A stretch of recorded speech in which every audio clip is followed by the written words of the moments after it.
Muy bien, buenas tardes a todos. Disculpad por el retraso, bienvenidos a este webinar. Hemos tenido alguna dificultad técnica en la web en las últimas 2 horas, pero ya está solucionado.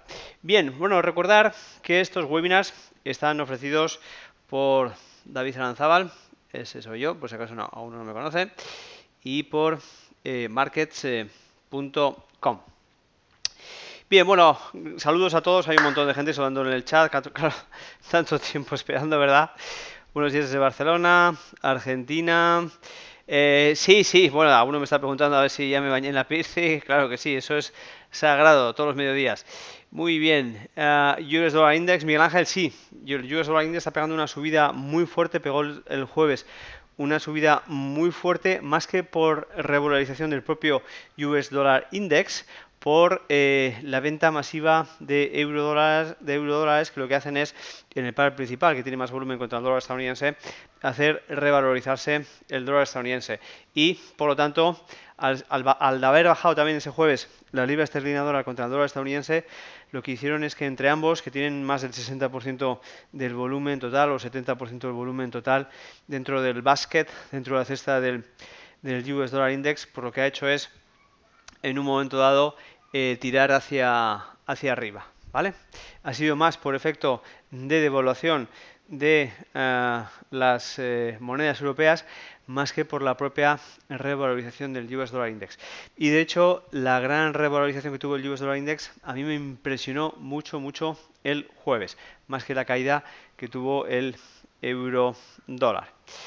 Bien, desde Madrid también, fantástico. Sabéis todos los que estáis por Madrid que voy a estar en Madrid la última semana del mes. Voy a estar el viernes 27 o 28, no sé cuál es, realizando un 1 to 4 y el sábado un curso para clientes de Markets. Muy bien, bueno, ahí vamos. Análisis técnico. Bueno, movimiento violento, que es un gap, ¿vale? Movimiento violento, no trading, presión de oferta y demanda, sorpresa, ¿vale? El conjunto de todas estas cosas es lo que nos hacen que se produzca un gap. Básicamente un gap se produce, por ejemplo, en los de fin de semana, que son los más famosos en el mercado de divisas Forex, cuando en un momento dado cierra la sesión del viernes y volvemos a abrir la sesión como ha ocurrido esta mañana. Por eso esta mañana os he comentado de hacer el webinar con gaps. De hecho, muchos lo estáis poniendo aquí, que vaya muy oportuno hacer el webinar hoy, ¿vale? Porque en la libra esterlina dólar, debido a la noticia que hemos tenido de Escocia, no directamente por parte del referéndum, que es el día 18, sino por parte de una encuesta que se ha realizado en un periódico, pues en un principio ha dado el sí al referéndum, ¿vale? Eso ha dado pues un bias de devaluación de la libra esterlina dólar y ha provocado que la diferencia de trading entre el cierre de la sesión estadounidense y el inicio de Auckland, Nueva Zelanda, Australia, siempre se suele decir Australia la primera, pero en realidad, porque es la que más volumen tiene dentro del Índico, ¿vale? Pero en realidad es Auckland quien abre primero. Bien, y hemos tenido, luego lo veremos, pues un gap importante. Bien, aquí tenemos también otro día en el cual presumiblemente pues también tuvimos un gap de fin de semana. Fijaros el pepinazo, la distancia, ¿vale? Bien, esta mañana bueno, no es un buen ejemplo este, así que lo digo más adelante, ¿vale? Es un tema de dónde posicionar bien el inicio del gap, si en el propio precio de salida o en el swing. Bien, bueno, lo que vemos es que en un momento dado, bueno, a ver, cada vez que tenemos un gap, fijaros, ahí lo estábamos viendo, me parece que contra el euro dólar, ¿verdad? Lo estábamos viendo contra el euro dólar, gráficos de 5 minutos, pero fijaros, en todos los cruces, en la mayoría de los cruces importantes, dependiendo de quién ha provocado la noticia, si fuera el dólar estadounidense, si fuera el euro, si es un concepto global, ¿vale? pues vamos a ver gaps en todos los pares contra el euro, en todos los pares contra el dólar estadounidense o en todos los pares si fuera un concepto global, ¿vale? Concepto global que afectará a toda la economía. Bien, por tanto vemos que es una acción que no se queda aislada en un par, sino que se propaga a lo largo de todos los cruces de Forex. Bien, ¿cuándo se pueden producir gaps en Forex? En lanzamiento de noticias, en breakouts, es decir, cada vez que se rompe un nivel de soporte o resistencia importante. Aquí son menores, aquí suelen ser gaps de 1 o 2 pips, ¿vale? En momentos igual de resistencias o soportes históricos de un montón de años y que son muy importantes, pues igual pueden llegar a ser 10, 15 pips a lo sumo, ¿vale? Y esos son enormes. Y de fin de semana. Los más grandes son siempre, por supuesto, los de lanzamiento de noticias y los de fin de semana. El lanzamiento de noticias podemos verlos con bastante frecuencia en todos los datos macro, pero normalmente suelen gapear pues 10 pips, 30, si gapea 40 y pico ya es la de Dios, ¿vale? Porque no confundáis gapear con la longitud de la primera barra del spike del primer minuto. Hemos podido tener una vela pues, de 150 pips, pero igual el spike, es decir, donde no hubo trading de verdad, pues solo es de 40 a 45. Y a partir de ahí empieza a haber cotización, ¿vale? Sin embargo, en las noticias, perdón, en el fin de semana es más claro. Normalmente todo lo que veamos de distancia ha sido producido por esa diferencia de subasta hasta que se encuentra el primer precio disponible, ¿vale? Después de que no haya habido acuerdo entre compradores y vendedores en el último nivel de precio de cierre de la sesión americana. Bien, bueno, aquí vemos gráficos de 60 minutos, euro-dólar, como tenemos también un gap. Esto muy probablemente sea, esta mañana hemos estado comentando que durante todo el año 2012, de marzo a julio, tuvimos un montón de gaps, muchos de los lunes, porque teníamos siempre noticias nuevas de qué iba a pasar con la economía, etcétera, etcétera, ¿vale? Me refiero sobre todo a la debt crisis, a la crisis de deuda europea. Que si teníamos un rescate económico de España, que si teníamos las elecciones en Grecia, ¿os acordáis? Todo eso provocaba noticias que daban la mayoría de las veces gaps de apertura y además negativos, ¿vale?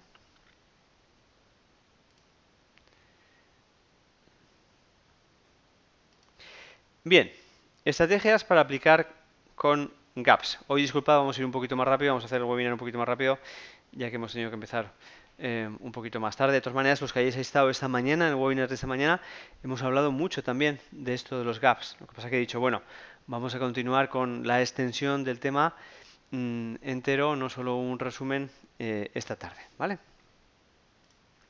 Bien, en Forex nuevamente se rellenan, ¿vale? Tenemos la salida del gap y normalmente, como vemos en este ejemplo, pues tienden a rellenarse.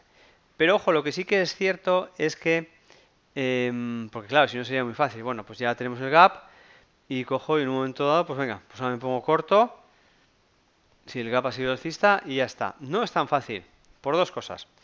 Una, porque he dicho que casi siempre se rellenan, o sea, no siempre. Punto número uno, muy importante. Y punto número dos, que hasta qué punto el precio va en contra mía antes de que el gap o hueco se rellene, ¿vale? Es decir, aquí lo vemos una distancia riesgo-beneficio más o menos favorable, ¿vale? Pero no tiene por qué ser así siempre. Aquí vemos que el máximo riesgo que hubiéramos tenido, pues más o menos son 3 veces los beneficios, ¿vale? Fantástico. Pero hay muchas veces que es lo contrario. Estos son gaps espectaculares de 150 pips, tal, pero la mayoría de los gaps que se producen pues son de distancias mucho menores, ¿vale? 10, 20, 30. Igual el precio ha estado yendo en contra nuestro antes de que se rellene el gap, pues 100 pips o más, ¿vale? Además de esta relación riesgo-beneficio negativo, tenemos que añadirle la dificultad para saber dónde poner nuestro stop loss, ¿vale? Este stop loss, que aquí lo vemos muy claro, una vez que han pasado 25 barras, donde lo teníamos que haber puesto, no es tan claro cuando se inicia el gap, ¿vale? De hecho, vamos a poner un ejemplo con el de esta mañana, que aparentemente nos formó un stop loss atractivo para iniciar una operación para el cierre del gap, y vamos a ver cómo al poco tiempo se hubiera ejecutado nuestro stop loss, ¿vale? Esta mañana, en el ejemplo de esta mañana, se ve de una forma muy clara. Bien, y como objetivo, por supuesto, pues la apertura del hueco. Fijaos aquí como antes lo teníamos en 5 minutos, ahora en 60 minutos, como en un momento dado, ¿vale? El precio tiende a rellenar el hueco. Aquí hay dos cosas importantes. Bueno, una que no he comentado antes, que os he dicho que íbamos a verlo en otro ejemplo, y que para ello, pues, qué mejor que nos vamos directamente a las cartas y nos podemos ir pues a la libra dólar esta misma mañana, 60 minutos, para verlo claramente. Vamos a ver. Esta mañana hemos tenido un gap, ¿vale? Un gap también importante de 136 pips. Bien, fijaros cómo en un momento dado el precio aparentemente se recupera y además nos forma una especie de martillo, ¿vale? Nos forma un martillo justo en la salida y va como hacia el gap. Entonces cualquiera hubiera dicho, bueno, pues venga. Me pongo largo en dirección al cierre del gap y pongo mi stop loss pues por debajo del swing anterior que nos ha marcado. Fijaros cómo el precio posiblemente se dio la vuelta y nos hubiera ejecutado el stop loss, ¿vale? Por tanto, ya llevamos, pues claro, dependiendo de dónde hubiéramos entrado, pues 112 pips. Vamos a suponer que no ponemos stop loss. Ya hubiéramos estado perdiendo potencialmente 112 pips para ganar, bueno, más o menos la misma distancia, 100, vamos a decir 1 a 1. Estupendo. Pero recordar que no siempre, punto número 1, no siempre tenemos estas distancias tan buenas como toma de objetivo de 110, 130 pips. Punto número 1 y punto número 2, nunca sabemos bien dónde poder colocar el stop loss. Es lo que dificulta mucho este tipo de operatoria. Además, tenemos que tener en cuenta lo siguiente, y es que esto es un poquito en tema de decir, bueno, pues ¿cuándo puedo yo prever que se va a cerrar el gap? A ver, técnicamente, y por tanto la presión vendedora, porque a ver, que esté un gap abierto, ¿qué significa? A ver, chicos, que mantengamos un gap abierto, que no se haya cerrado, ¿qué nos transmite en el mercado?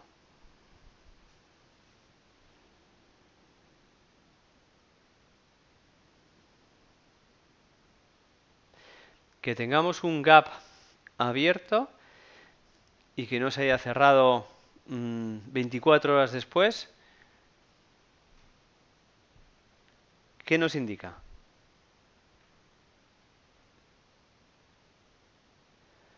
De momento no vais acertando ninguno. Todo es siempre... De todo se puede hablar, por supuesto. No digo que no tengáis razón. No es lo que quería escuchar. Bien, Felipe. Pero, ¿qué más?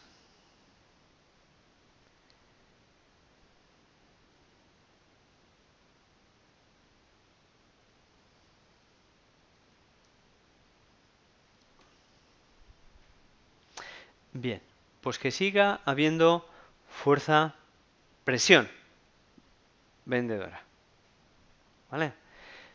El gap, en tanto en cuanto en un momento dado no ha ofrecido trading, significa pues que no hay nadie dispuesto a comprar en estos niveles, lo cual le da una fuerza vendedora bastante fuerte. En tanto en cuanto los gaps no se vayan rellenando, la presión vendedora sigue siendo fuerte. Por lo tanto, aquí, al análisis que le estamos haciendo de máximos decrecientes, mínimos decrecientes, tal línea de tendencia rota, tal soporte roto, no sé qué, no sé cuántos, gap sin cubrir, presión vendedora, ¿vale?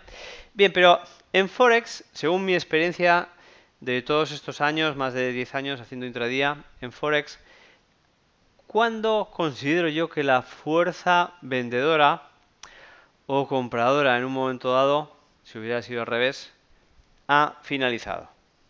Bien, lo normal, lo que me digáis y lo que cualquier persona diría es en cuanto se cierra el hueco. Claro, es lo técnicamente factible, es decir, en cuanto se cierra en cuanto el precio llega al inicio de la última vela, ¿vale? Del último cierre de la última vela. Pero, bajo mi experiencia, bajo mi punto de vista, con que llegue a el swing anterior más significativo, es más que suficiente. En este caso, en otro orden de cosas, lo haríamos así. O fijaríamos la presión vendedora así. Siendo puristas, el precio tiene que llegar a este nivel. Hasta que no llegue aquí, no marcaríamos que la presión vendedora ha disminuido. Sin embargo, bajo mi punto de vista o mi experiencia, con que el precio llegue a este nivel, sería suficiente para dar por zanjada la presión vendedora, ¿vale? Lo digo porque, ojo, tampoco os obsesionéis para que llegue hasta el último pip. No os obsesionéis para que llegue hasta el último pip, ¿vale? Bien, estoy leyendo vuestros comentarios.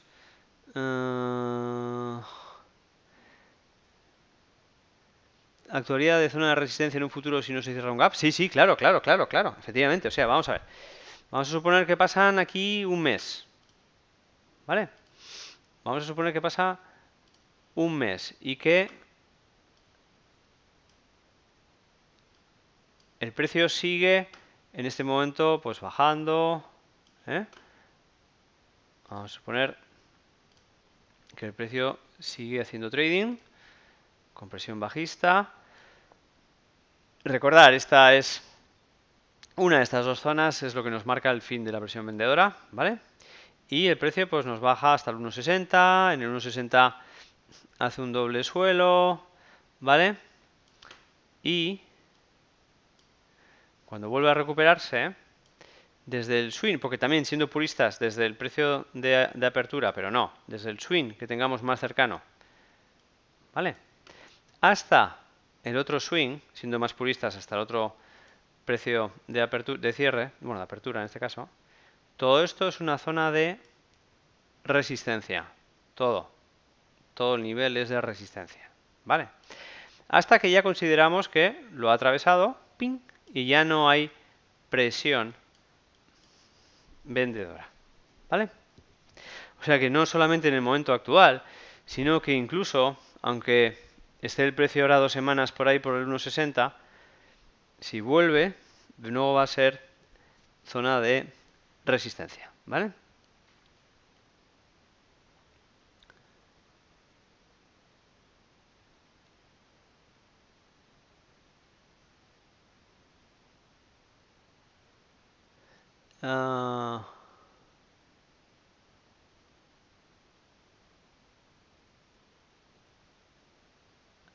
Gabriel, estoy leyendo un poquito tu comentario, pero como es un poquito largo, si te parece lo dejo para el final.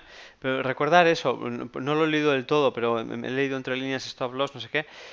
Recordar que si en un momento dado tenéis un stop loss durante el fin de semana, ¿vale? No se os va a ejecutar, ¿eh? Donde vosotros lo vayáis a poner, sino en el primer precio disponible, que en este caso es muy claro en la apertura. En las noticias es un poco más difícil de ver, ¿vale? Porque va todo muy rápido, ahí puede haber problemas de ejecución, puede variar a más de un broker a otro, ¿vale? Pero en el lanzamiento, perdón, pero en las noticias, perdón, pero el fin de semana es muy claro. Vamos a suponer que yo estaba aquí largo, me he puesto largo, aquí vi el doble techo, el doble suelo y me pongo largo, ¿vale? y mi stop loss pues lo pongo debajo del suelo. Y lo hago justo antes de irme el fin de semana, ¿vale? Pues el stop loss que yo hubiera puesto aquí no se hubiera ejecutado aquí, sino que se hubiera ejecutado aquí, ¿vale? Gabriel, he leído así un poco entre líneas, pero no sé si es esto lo que te ha pasado, ¿vale? Y esto pasa con un broker y con cualquiera. Es decir, recordar lo que os he comentado de que lo hemos hablado en alguna otra videoconferencia sobre, cuidado, tenemos que darnos cuenta que estamos en un mercado profesional, ¿vale? Que esto no es un videojuego. Y por lo tanto, no pensemos que siempre vamos a tener ejecución como si fuera un videojuego. Detrás de esto está la realidad, que es un mercado, ¿vale? Muy bien, disculpadme un segundito, por favor, un segundito solo.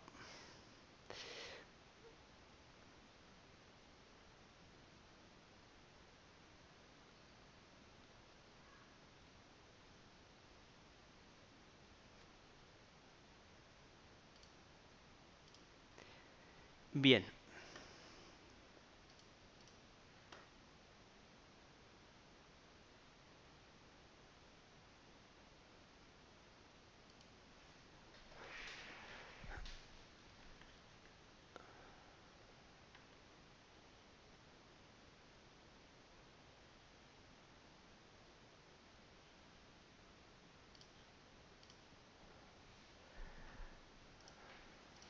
Bueno, chicos, vamos a ver de nuevo.